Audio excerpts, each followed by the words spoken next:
जय श्री कृष्ण दोस्तों, मैं हूँ रेणु भाटिया और आप सुन रहे हैं रब कथा प्रेजेंट श्रीमद् भागवत कथा एज इट इज। ये है 63rd एपिसोड और आप सुन रहे हैं 10वां स्कंद 65th अध्याय। शुकदेव जी ने कहा, हे परीक्षित, एक दिन श्याम और बलराम जी दोनों भाई राजमंदिर में बैठे थे। उस समय बलभद्र जी ने वृंदावन और गोकुल का सुख व आनंद व यशोदा का प्रेम वर्णन करके श्री कृष्ण जी से कहा कि वृंदावन से आते समय हम दोनों भाइयों ने यशोदा व गोपियों से करार किया था कि फिर आकर तुमसे मिलेंगे, सो वह जाने का संयोग नहीं हुआ। हम लोग द्वारका में आ बसे, सब ब्रजवासी हमारे विरह में चिंता करते होंगे। आप आज्ञा दीजिए तो हम वहां जाकर सबको धैर्य दे आवे।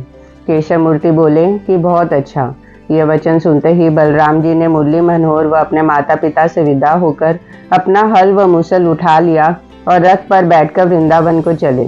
जिस जिस देश व नगर में बलदाऊ जी पहुंचते थे, वहां के राजा आकर सम्मान पूर्वक उन्हें अपने घर ले जाते थे और 36 प्रकार के व्यंजन खिलाकर अनेक तरह के वस्तुएं उन्हें भेंट देते थे। इसी तरह रेवती रमन सब राजाओं से भेंट करते और उनको सुख देते हुए उज्जैन में अपने गुरु सांदीपनि के स्थान पर पहुंचे। गुरु नारायण व उनकी स्त्री को साष्टांग दंडवत करके उनका आशीर्वाद लिया। जब 10 दिन वहां रहकर फिर वृंदावन को आए तो क्या देखा कि जिन गोपियों को श्याम सुंदर चराया करते थे, वह सब गो श्याम सुंदर के ध्यान करके वन में चारों ओर बिडरी फिरती थी और मुंह बाएं बाएं चिल्लाने के सिवा घास चरने के चाह नहीं रखती थी। उनके पीछे पीछे ग्वाल बाल श्याम सुंदर का यश गाते व प्रेम रंग गाते चले आते थे। ठोर ठोर ब्रिजवासी लोग मोहन प्यारे का बाल चित्र आपस में कहकर उसी चर्चा में अपना जन्म काटते थे। जब बलराम जी ने यह दशा देखी तो आंखों में आंसू भरकर अपना रथ खड़ा किया। तब नंद व यशोदा आदि सब गोपियां व ग्वाल उनके आने का समाचार सुनकर बड़े प्रेम से मिलने के लिए दौड़े और बलराम जी को देखकर अति प्रसन्न हुए। नंद व यशोदा ने बलराम जी को अपने चरणों पर से उठाकर छाती से लगा लिया और मुख चूमकर प्यार किया। जब बलराम जी ने ग्वाल बालों के गले मिलकर उनका कुशल पूछी, तब ब्रजवासी लोग ने श्याम व बलराम का बाल चरित्र याद करके आंखों में प्रेम के आंसू भर लिए। नंद व यशोदा ने बलदाऊ जी को बड़े प्रेम से घर में लाकर कहा, बेटा, हम लोग तो तुम्हारे विरह में एक क्षण वर्ष के समान बीतता है। तुम अपना हाल बतलाओ, हमारे बिना इतने दिन वहां क्यों कर रहे? तुम धन्य हो जो इतने दिन पर आकर हमारी सुधि ली और अपना चंद्रमुख दिखलाकर हमारा आत्मा ठंडी की। कहो मोहन प्यारे व राजा उग्रसेन व वासुदेव आदि यदुवंशी कभी हमको याद करते हैं या नहीं? बलराम जी बोले, हे नंद बाबा, तुम्हारी कृपा से मुरली मनोहर सब यदुवंशियों समेत प्रसन्न होकर दिन रात आपका यश गाते हैं। यह सुनकर यशोदा बोली, हे बलराम जी, जब से मोहन प्यारे हम लोगों की प्रीति छोड़कर मथुरा में चले गए हैं, तब से हमारी आंखों के सामने अंधेरा सा छाया रहता है। आठों पहर उन्हीं की याद व चर्चा में दिन बीतता है। कदाचित मथुरा में रहते तो कभी कभी उनको देख आती, इतनी दूर द्वारका में नहीं जा सकती। हे बलदाऊ जी, वह ऐसा निर्मोही है कि कभी अपना संदेशा भी नहीं भेजता। सच पूछो तो अब वह द्वारकापुरी के राजा होकर हम गरीबों को क्यों याद करेंगे? हे बलराम जी, भला यह बतलाओ कि कन्हैया कभी मेरी व राधा आदि गोपियों की सुधि करता है या नहीं? मेरे निकट वह यहाँ से वहां अधिक सुख पाता है, पर हम लोगों को उनके देखे बिना चैन नहीं पड़ती। देखो, रोहिणी ने भी हमारी प्रीति छोड़कर श्याम सुंदर को ऐसा वश में कर लिया कि उसने कभी अपना दर्शन नहीं दिया। जब यशोदा इसी तरह अनेक बातें करती रोने लगी, तब बलराम जी ने उनको समझाकर धैर्य दिया। जब बलराम जी संध्या समय वृंदावन गांव को निकले, तब क्या देखा कि राधा आदि सब ब्रजवाला तनु क्षीण मन मलिन सुंदर श्याम के ध्यान में इधर उधर फिरती है। मोहन प्यारे के बाल चरित्र की चर्चा के सिवा दूसरा कुछ प्रयोजन उनको नहीं है। जैसे राधा आदि गोपियों ने बलराम जी को अकेले में देखा, वैसे जुन का जुन उनके पास आकर दंडवत करके पूछने लगा, कहो बलराम जी, तुम कब आए? हमारे प्यारे कभी हम लोगों को याद करते हैं या नहीं? जब से हमें वृंदावन में छोड़कर आप मथुरा गए हैं, तब से एक बार उद्धव के हाथ योग साधने का संदेश हमको भेजा था, फिर कुछ सुधि नहीं ली। अब सुना है कि समुद्र के टापू में द्वारकापुरी बसाकर वहां रहते हैं। अब हम गरीबनियों को क्यों याद करेंगे। यह सुनकर दूसरी सखी बोली, हे प्यारी, अब हमें अब उन्हें क्या प्रयोजन है जो राजगद्दी छोड़कर यहाँ आवे। दूसरी ब्रजवालिया ने कहा, हे प्यारियों, हम लोगों ने लोक लज्जा व कुल परिवार छोड़कर उनसे प्रीति लगाकर क्या सुख पाया। उससे कोई अपनी भलाई की आशा मत रखो। दूसरी गोपी बोली कि द्वारका की स्त्रियां उनका विश्वास किस तरह करती होंगी। दूसरी ने कहा कि मैं ऐसा सुनती हूँ कि उन्होंने द्वारकापुरी में जाकर 16,108 महासुंदरियों राजकन्याओं से अपना विवाह किया, उनके साथ आठों पहर प्रीति करके अब उन्हें छोड़कर हम गवारियों के पास क्यों कर आवेंगे। दूसरी बोली, हे सखी, अब श्याम सुंदर का पछतावा करना उचित नहीं है और उद्धव जी जो निर्गुण रूप का ध्यान बतला गए हैं उसी पर विश्वास रखकर धैर्य धरो। दूसरी सखी ठंडी श्वास लेकर बोली, हे प्यारी, मुझे तो सांवली सूरत व मुरली की धुनी नहीं भूलती, किस तरह धैर्य करूं। दूसरी सखी विरह के माती हुई बोली, हे बलदाऊ जी, देखो मोहन प्यारे ने इतने दिन बीतने पर भी यह नहीं विचारा कि हमारे विरह में गोपियों की क्या दशा होती होगी। संसार में जो कोई पशु पक्षी पालता रहे उसको भी इस तरह नहीं भूलता। यह कठोरता उनकी देखकर मैंने जाना कि उनका अंतकरण में उन्हीं के समान काला है, नहीं तो वह दीन दयालु व गोपीनाथ कहलाकर ऐसा कठोरपन न करते। जब गोपियां इसी तरह अनेक बातें कहकर रोते रोते अचेत हो गई, तब रेवती रमन ने उन्हें बहुत धैर्य देकर कहा, इतना रुदन क्यों करती हो। श्याम सुंदर तुम्हारी प्रीति अति देख रखकर तुमको आठों पहर याद करते हैं। यह वचन सुनते ही ब्रिजवाला चैतन्य हो गई। उनमें से एक सखी बोली, हे प्यारियों, रोना छोड़कर जो मैं कहूँ सो करो।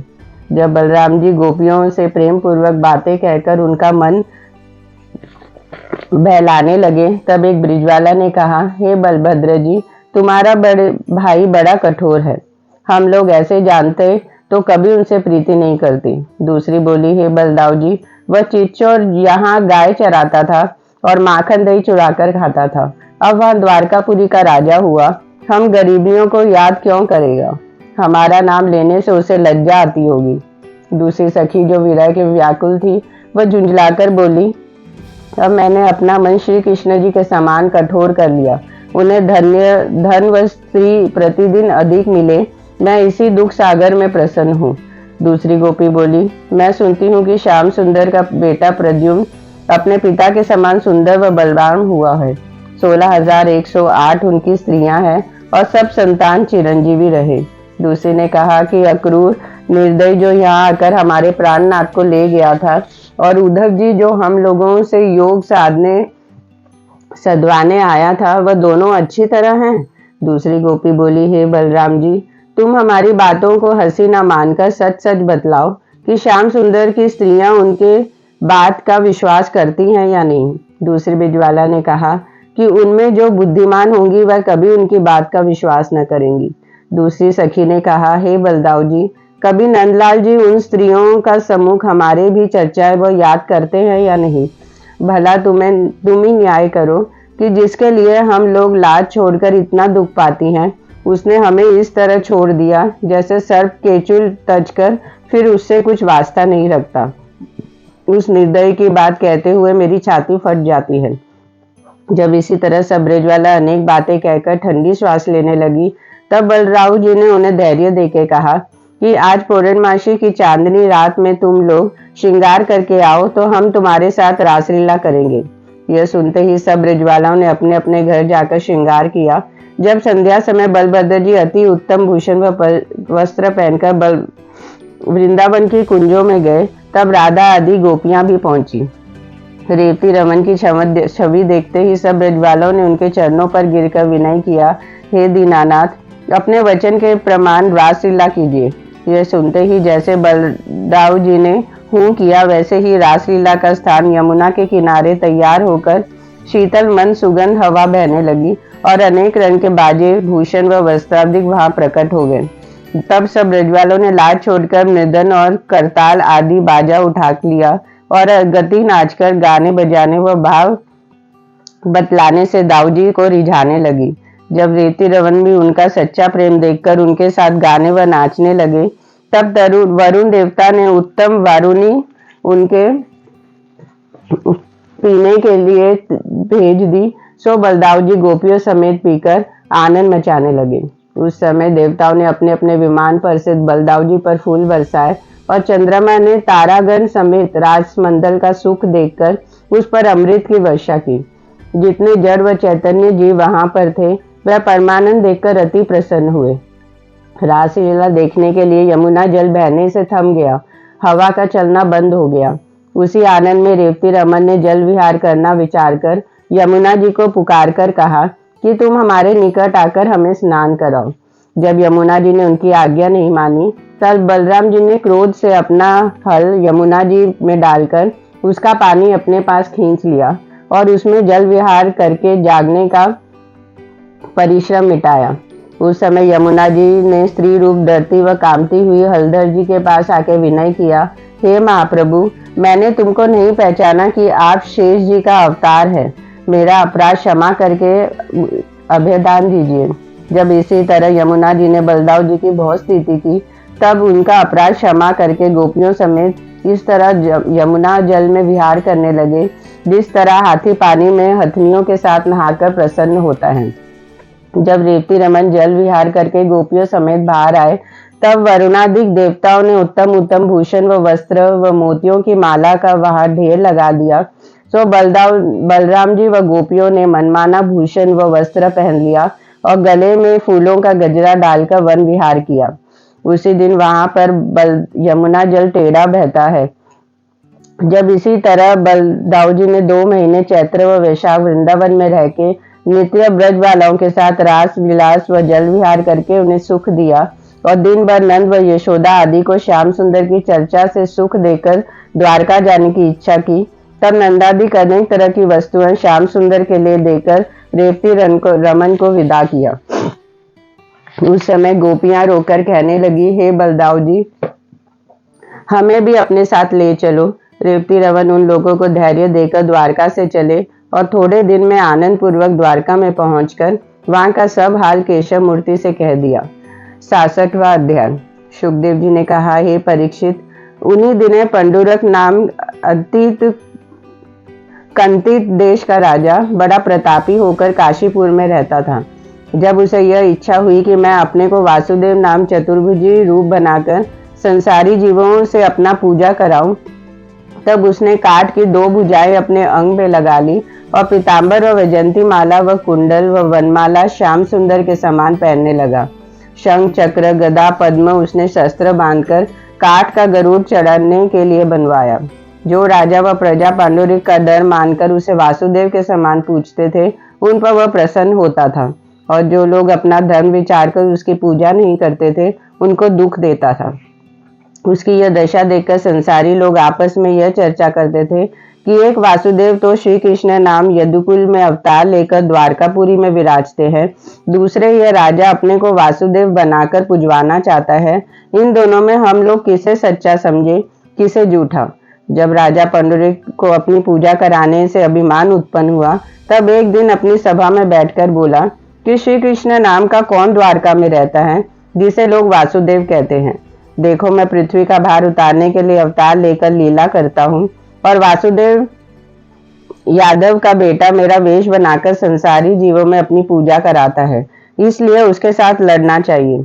ऐसा कहकर राजा पंडुरिक ने एक ब्राह्मण को बुलाकर कहा कि तुम द्वारका में जाकर श्री कृष्ण से कह दो कि मेरा वेश छोड़कर हमारी आज्ञा का पालन करे, नहीं तो हमारे साथ आकर लड़े। जब यह संदेश लेकर वह ब्राह्मण द्वारका में पहुंचा और राजा उग्रसेन के सामने खड़ा हुआ तब द्वारकानाथ ने उस ब्राह्मण को दंडवत करके पूछा, कहो द्विजराज, कहाँ से आए, अपना समाचार बतलाओ। यह वचन सुनते ही उस ब्राह्मण ने हाथ जोड़कर कहा, हे महाप्रभु, मैं राजा पांडुरिक का कुछ संदेश कहने के लिए काशी में आया हूँ, पर वह कहते मुझे लज्जा मालूम होती है। दूध का संदेश छिपाना नहीं चाहिए, इसलिए अपने प्राण की रक्षा पाऊं तो कहूँ। श्याम सुंदर बोले कि तुम निसंदेह कहो, इससे तुम्हारा कुछ अपराध नहीं है। यह वचन सुनकर ब्राह्मण देवता ने कहा कि हे दीनानाथ, राजा पांडुरक को अपने यह संदेश कहला भेजा है कि त्रिभुवनपति जगत का उत्पत्ति करने वाला होकर 8 पटरानी से भोग व विलास करता हूँ। मैंने पृथ्वी का भार उतारने के लिए अवतार लिया है। शंख चक्र गदा पद्म मेरे पास है। मैं गरुड़ जी पर चढ़ता हूँ। तुम मेरा वेश बनाए रहकर अपने को वासुदेव नाम क्यों प्रकट करते हो? तुम त्रिभुवनपति होते तो राजा जरासंध के डर से भागकर द्वारका में क्यों रहते?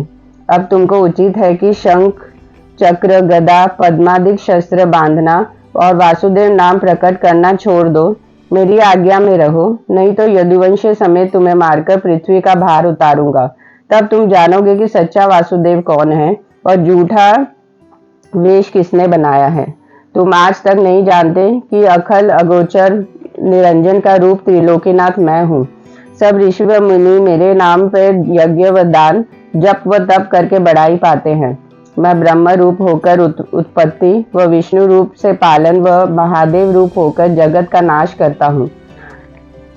हमने मत्स्य रूप होकर वेद को समुद्र से बाहर निकाला, कच्छप रूप से मंदराचल पर्वत अपनी पीठ पर उठाया, वारा रूप धरकर पृथ्वी को पाताल से निकाल लाए, नरसिंह अवतार लेकर हिरण्यकशिपु दैत्य को मारा, वामन रूप धरकर राजा बलि से पृथ्वी दान लिया, राम अवतार लेकर रावण का वध किया। मेरा यही काम है कि जब दैत्य व धर्मी राजा हरिभक्तों को दुख देते हैं तब मैं अवतार लेकर पृथ्वी का भार उतारता हूँ। इसी वास्ते अब भी अवतार लिया है। कृष्णचंद्र आनंद कंद बड़े हर्ष से उनका संदेश सुनते थे, पर दूसरे यदुवंशी यह मिथ्या वचन सुनकर उस ब्राह्मण पर हंसने लगे। एक यादववंशी क्रोधित होकर कहा कि हे ब्राह्मण देवता, तुम यह क्या मिथ्या बात कहते हो? कोई दूसरा यह झूठी बात आकर कहता तो बिना मारे न छोड़ते। यह सुनकर श्री कृष्ण जी ने यदुवंशियों से कहा, सुनो भाई, दूध पर क्रोध करना नहीं चाहिए।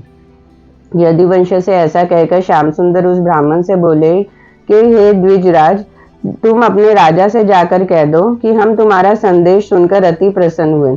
वह अपने यहाँ युद्ध की तैयारी करे। मैं आकर अपना वेश छोड़ दूंगा या उसे यादव वेश छुड़ाकर अपना मांस कौवे व कूचों को खिलाऊंगा। यह वचन सुनते ही ब्राह्मण ने काशी में आकर सब हाल राजा पंडरुक से कहा। जब कुछ दिन बीते, श्याम सुंदर ने यदुवंश समेत काशीपुर के निकट जाकर पांचजन्य शंख बजाया। तब राजा पंडुरंग यह शब्द सुनते ही 2 अक्षनीय दल संग लेकर दैत्य संहारण के सामने आया। जब पार संग्रह भौमासुर के भाई और मित्र काशी नरेश ने, जो प्रयाग का राजा था, यह हाल सुना, तब वह भी 3 अक्षौहिणी सेना समेत लेकर उनकी सहायता करने के लिए काशीपुर में आ गया। जिस समय दोनों दल में मारू बाजा बजकर तीर व तलवार आदि अनेक तरह के शस्त्र चलने लगे, उस समय शूरवीर मार कहकर प्राण देते और कायर लोग पीछे को भागकर गिर पड़ते थे। जब रणभूमि में राजा पांडुरंग ने चतुर्भुजी रूप बनाए तो श्याम सुंदर उनके सामने आकर उनको ललकारा। तब वैकुंठनाथ ने हंसते हुए उसका मुकुट उतार कर कहा कि आज सच बतलाओ, किसका पांडुरंगी रूप है? हे राजन, जो संदेश हमको तुमको कहला भेजा था वह याद होगा, उसी प्रमाण हम तुम्हारे पास आए हैं।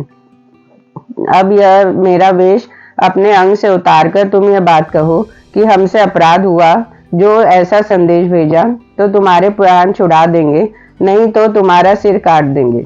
जब उस अज्ञानी राजा ने श्याम सुंदर का कहना नहीं माना, तब दैत्य संहारन ने सुदर्शन चक्र से कहा कि तुम अभी आकर अपनी ज्वाला से सब हाथी घोड़े रथ सवार व पैदल आदि जो दोनों राजा के सेना में है जला दो। यह आज्ञा पाते ही सुदर्शन चक्र ने दोनों राजा की सेना में जाकर इस तरह अपनी अग्नि से सब मनुष्य व हाथी आदि को जला दिया, जिस तरह प्रलय काल की अग्नि सब जगह को भस्म कर डालती है। जब केवल पांडुरंग और भौमासुर का भाई दोनों राजा रह गए, तब यदुवंशियों ने कहा कि हे द्वारकानाथ, पुंडरीक को इस रूप में हम लोग नहीं मार सकते। यह वचन सुनकर मुरली मनोहर बोले कि तुम लोग धैर्य रखो, यह अभी अपने दंड को पहुंचता है। तब ऐसा कहकर दैत्य संहारन ने सुदर्शन चक्र को उन दोनों राजाओं का सिर काटने की आज्ञा दी। तब सुदर्शन चक्र आकर पहले दोनों भुजाओं काट दी कि जो पांडुरंग लगाए था उखाड़ डाली। यह दशा देखते ही जैसे पांडुरंग अपना प्राण लेकर भागा, वैसे ही सुदर्शन चक्र ने दोनों राजाओं का सिर काट दिया। मुरली मनोहर की इच्छा अनुसार काशी नरेश का सिर नगर के द्वार पर आ गिरा और चैतन्य आत्मा की मुक्ति पदवी पाई। जब नगर वासियों ने राजा पांडुरिक का सिर पहचानकर राजमंदिर में यह हाल कहा, तब रानियां अति विलाप में रोकर कहने लगी कि तुम तो अपने को अमर अजर कहते थे, सो क्षण भर में किस तरह तुम्हारे प्राण निकल गए। जब सब रानियां उसी सिर के साथ सती हो गई, तब पांडुरिक का बेटा सुदक्षिण क्रोधित होकर बोला कि जिसने मेरे पिता का वध किया है उसे बिना मारे नहीं छोड़ूंगा। इसी तरह से राजकुमार महादेव जी का तप करने लगा और श्याम सुंदर विजय करके यदुवंशियों समेत आनंद पूर्वक द्वारका चले गए। इतनी कथा सुनाकर शुकदेव जी बोले, हे परीक्षित, जब कुछ दिनों तक सुदक्षिण ने प्रेम पूर्वक शिव शंकर का तप व ध्यान किया, तब भोलेनाथ ने उसे दर्शन देके कहा, तू क्या चाहता है। राजकुमार ने शिव जी को दंडवत करके विनय किया, हे दीनानाथ, मैं अपने पिता को मारने वाले से बदला लेना चाहता हूँ। यह सुनकर महादेव जी बोले कि पांडुरिक को पलटा लिया चाहता है तो वेद के मंत्र उल्टे पढ़कर दक्षिण अग्नि में होम कर उस अग्निकुंड में एक राक्षसी निकलकर तेरी आज्ञा पालन करेगी। पर जो लोग परमेश्वर और ब्राह्मण की भक्ति नहीं रखते उन पर तेरा बल चलेगा और हरि भक्त व महात्मा से विरोध करने में तेरा प्राण जाता रहेगा। जब ऐसा कहकर शिवजी अंतर ध्यान हो गए, तब सुदक्षिण यज्ञ कराने लगा और उसका यज्ञ उनकी आज्ञानुसार पूर्ण हुआ। तब कृत्या नामक एक राक्षसी काले काले व बड़े बड़े दांतों वाली त्रिशूल हाथ में लिए डरावनी सूरत बनाए आठों होठ चाटती हुई अग्निकुंड से निकलकर बोली, हे सुदक्षिण, तेरा शत्रु कहाँ है, बताओ। यह सुनकर राजकुमार ने कहा कि मेरा बैरी वासुदेव द्वारकापुरी में है, तू अभी जाकर उसे मार डाल। यह वचन सुनते ही कृत्या उसी समय चलकर राह में नगर व वन जलाती हुई द्वारका पहुंची। जब वह अपनी तेज व द्वारकापुरी को जलाने लगी, तब द्वारकावासियों ने घबराकर वासुदेव नंदन के पास जाकर विनय किया, हे दैत्य संहारन, एक राक्षसी ना मालूम कहाँ से आकर नगर को जलाती है, इसके हाथ में हमारा प्राण बचा दीजिए। यह सुनकर द्वारकानाथ बोले कि तुम लोग मत घबराओ, अभी इस राक्षसी को निकाल देता हूँ। इसी तरह उन्हें धैर्य देकर श्याम सुंदर ने सुदर्शन चक्र से कहा, तुम कृत्य को मारकर यहाँ से भगा दो और काशीपुर को जलाकर चले आओ। यह वचन सुनते ही जब सुदर्शन ने कोटि सूर्य के समान तेज बढ़ाकर उस राक्षसी को खरीदा, तब कृत्या वहां से भागी। उसने काशी में आकर सुदक्षिण को सब ब्राह्मणों समेत जो यज्ञ करते थे मार डाला। सुदर्शन चक्र ने भी वहां पहुंचकर अपनी तेज से काशीपुर को जला दिया। उस समय सब प्रजा दुखी होकर सुदक्षिण को गालियां देने लगी। सुदर्शन चक्र अपनी ज्वाला मणिकर्णिका कुंड में ठंडी करके द्वारकापुरी को चले गए और वहां का सब हाल वैकुंठनाथ से कह दिया। 67वां अध्याय। परीक्षित ने अपनी इतनी कथा सुनाकर विनय किया, हे मुनिनाथ, कुछ लीला बलराम जी की और वर्णन कीजिए। शुकदेव जी बोले, हे राजन, जिस तरह बलदाव जी ने द्विद्व वानर को मारा था वह कथा कहते हैं, सुनो। द्विद्व नामक का एक वानर सुग्रीव का मित्र किष्किंधापुर में रहता था। वह 10,000 हाथी का बल रखता था। जब उसने अपने मित्र भौमासुर के मारे जाने का समाचार सुना, तब वह बदला लेने के लिए बड़े क्रोध से द्वारकापुरी को चला। जो आनंद व गांव राह में उसे मिलते थे उन्हें उजाड़ता और पहाड़ व वृक्षों को उखाड़कर बस्ती आदि पर फेंककर वहां चला जाता था। कभी अपने मंत्र व माया से आग, पानी व पत्थर बरसाकर अनेक तरह का दुख देता और कभी छोटे छोटे लड़कों को कंदरा में छिपाकर भारी पत्थर उनके मुख पर रखाता। कभी वृक्षों को उखाड़कर उससे संसारी जीवों का वध करता और कभी लोगों को उठा ले जाकर समुद्र में डाल देता। जहाँ ऋषि व हरिभक्त को बैठा देखता, वहां मलमूत्र व लहू का पीप बरसाकर उन्हें सताता था। जब वह इसी तरह लोगों को दुख देता हुआ द्वारका में पहुंचा और छोटा रूप बनाकर श्याम सुंदर के महल पर जा बैठा, तब उसके डर से मुरली मनोहर की सब रानियां अपने अपने द्वार बंद करके भीतर छुप गई। उन दिनों बलराम जी रेवत पर्वत पर गंधर्व व गंधर्वनियों के साथ क्रीड़ा व विहार करने गए थे। द्विध्वज वानर ने यह हाल सुनकर विचार किया कि पहले हलधर को मारकर पीछे से श्री कृष्ण के प्राण लूंगा।